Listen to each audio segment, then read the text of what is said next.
नमस्कार दोस्तों, मेरे चैनल सनातन ज्ञान दर्शन विद मुकुल शर्मा पर आप सभी का हार्दिक स्वागत है। आज हम बात करेंगे शब्दों की कि शब्द कितने महत्वपूर्ण होते हैं हमारे जीवन में। शब्द क्या अहमियत रखते हैं हमारे जीवन में। शब्दों की क्या महत्वाकांक्षा है हमारे जीवन में। शब्द वो शस्त्र, वो अस्त्र हैं जिन्होंने मजबूत करवाए हमारे सनातन इतिहास। ये इतिहास हमारा सनातन इतिहास। मैं आपको इस इतिहास से हमारे दो दो बहुत ही महत्वपूर्ण घटनाओं के बारे में बताऊं। वो घटनाएं जिनसे हम आज सबक लेंगे, सीख लेंगे कि शब्दों की क्या अहमियत होती है, शब्द कितने महत्वपूर्ण होते हैं हमारे जीवन में और शब्दों को हमें कैसे सोच समझ कर इस्तेमाल करना चाहिए।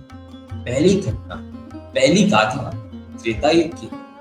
त्रेता युग में ये गाथा प्रारंभ होती है महाराज दशरथ से। जी हाँ, आपने एकदम सही सुना, अयोध्या नगरी के महाराज दशरथ। महाराज दशरथ तीन रानियां थी।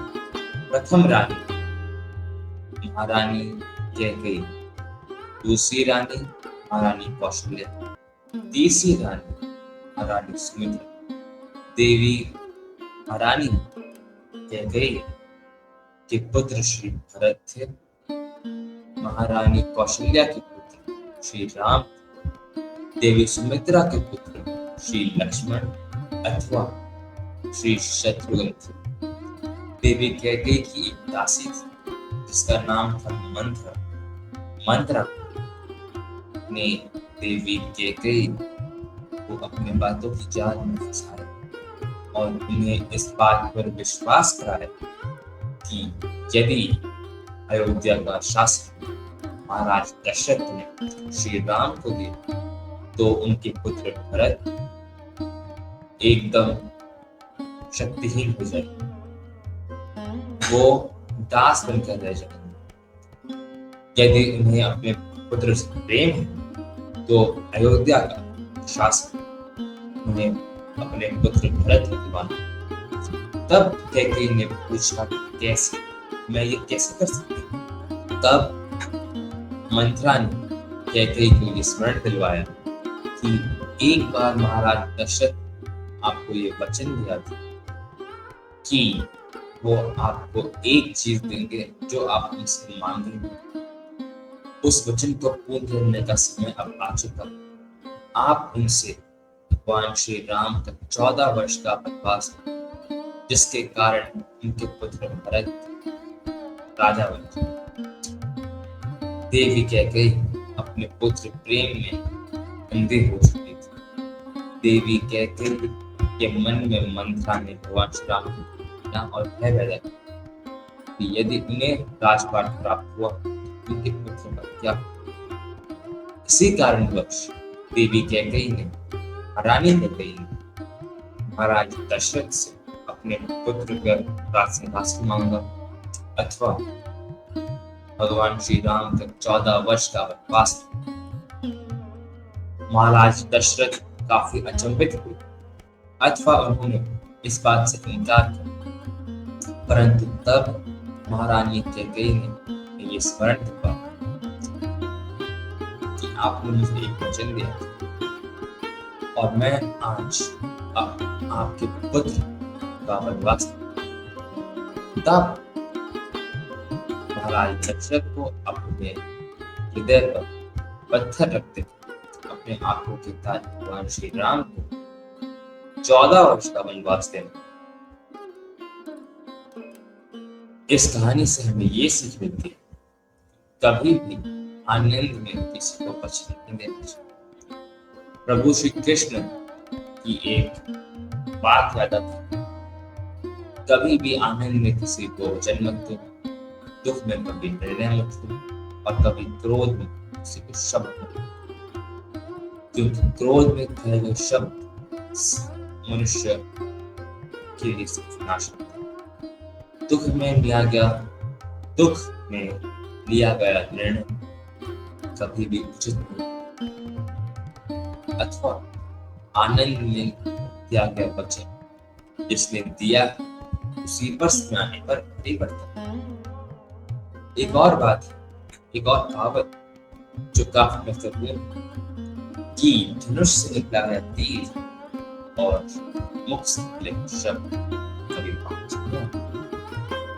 दूसरी गाथा, दूसरी कहानी हमारे महाभारत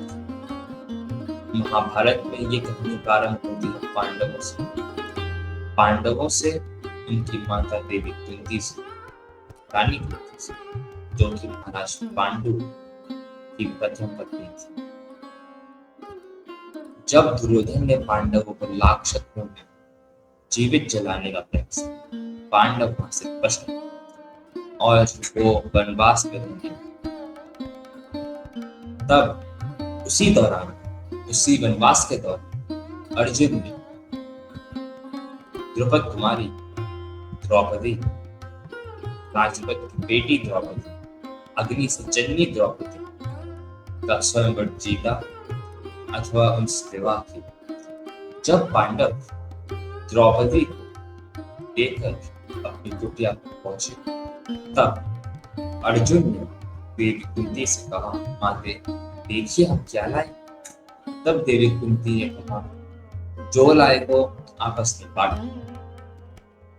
देवी कुंती ने ये बात देखा ही नहीं कि अर्जुन जिस व्यक्ति, जिस चीज की बात कर रहे हैं वो कोई चीज नहीं, अपितु वो द्रौपदी।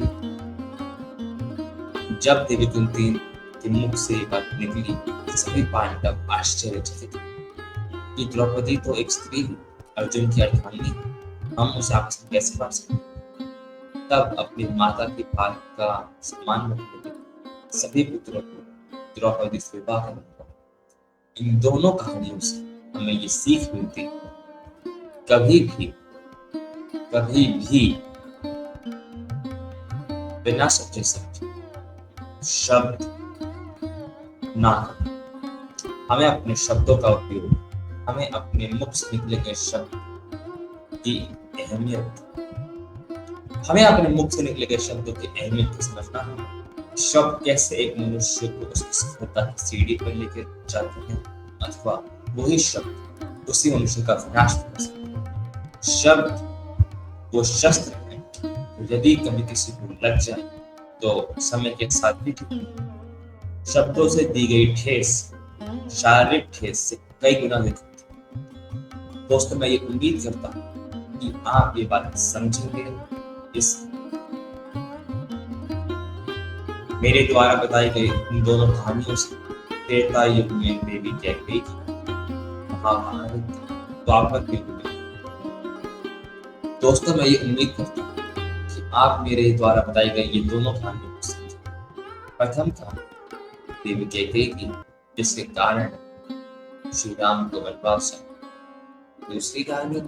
दूसरी कहानी महाभारत की, द्वापर युग की, जिसके कारण महाभारत की। यदि देवी कैकेयी को महाराज दशरथ को वचन देते ही नहीं, तो भगवान श्री राम वनवास बीत जाते। और यदि देवी कुंती इन पुत्रों को, अर्जुन को बात ना कहे, जो भी लाए हो आपस में बांट लो, तो पांचों पांडव यदि से ना होता शायद आज। तो दोस्तों, मैं उम्मीद करता हूँ आप हमारे जीवन में शब्दों की अहमियत को समझें। शब्दों की अहमियत होती है, अथवा शब्द कैसे सोच सकते हो कि शब्द कैसे सोच समझ कर इस्तेमाल करने चाहिए, क्योंकि शब्द कब किसका जीवन कैसे बदले कोई नहीं जानता। तो दोस्तों, आज के लिए इतना ही। हमारे साथ बने रहें, मेरे साथ जुड़े रहें। हम बहुत जल्द आएंगे हमारे साथ एक और कहानी के साथ, एक और सबक के साथ। राधे राधे।